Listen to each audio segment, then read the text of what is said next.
मेरा नाम निम्रा है और मैं आज आपको अपनी आप बीती सुनाती हूँ। गर्मियों की छुट्टियाँ हुई तो मैं गर्मियों की छुट्टियों में रहने के लिए अपनी खाला के घर गाँव चली गई, जहाँ पर मेरे 4 कज़िन्स भी रहते थे। वो 4 कज़िन मेरी खाला के ही बेटे थे।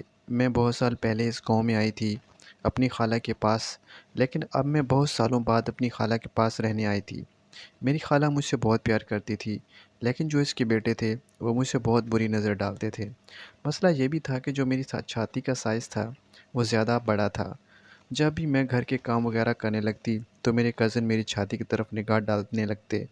मुझे महसूस होने लगता कि मेरी छाती शायद उन्हें नज़र आ रही हो। एक दिन अचानक मैं काम करते हुए मेरी नज़र पड़ी कि मेरे कज़िन का वो शायद उठ रहा है।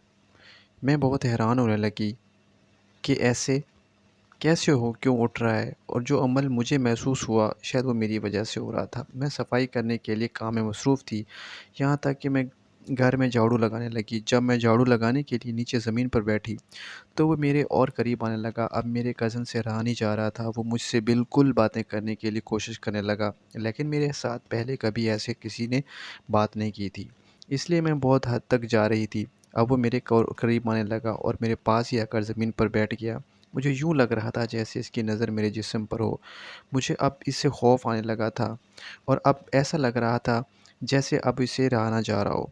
इसने अचानक मेरा हाथ पकड़ लिया, मैं बहुत ज़ोर से चिल्लाई, लेकिन घर में कोई मौजूद ना था जो मेरी आवाज़ को सुनता। मैं बहुत बेबस हो चुकी थी। मेरी आँखों में आँसू आ गए कि ये मेरे साथ क्या हो रहा है।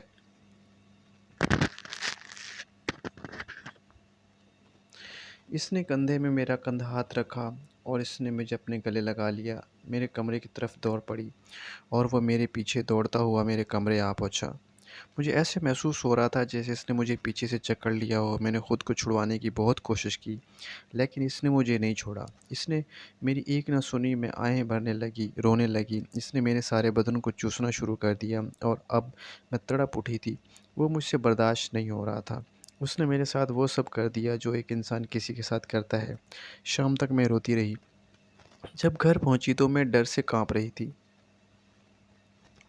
अब मैं यूँ भी डरती रही कि खाला को क्या मुँह दिखाऊँगी, इसकी शिकायत किस तरह लगाऊँगी। फिर यूँ हुआ कि ये बात मेरे दिल में रह गई और ये बात करने में अपने अंदर दफ़न कर ली और ये बात मामूल बन चुकी थी।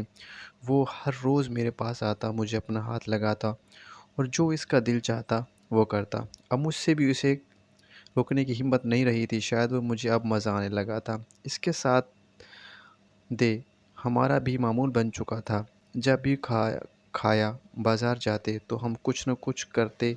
इस तरह इसने अपनी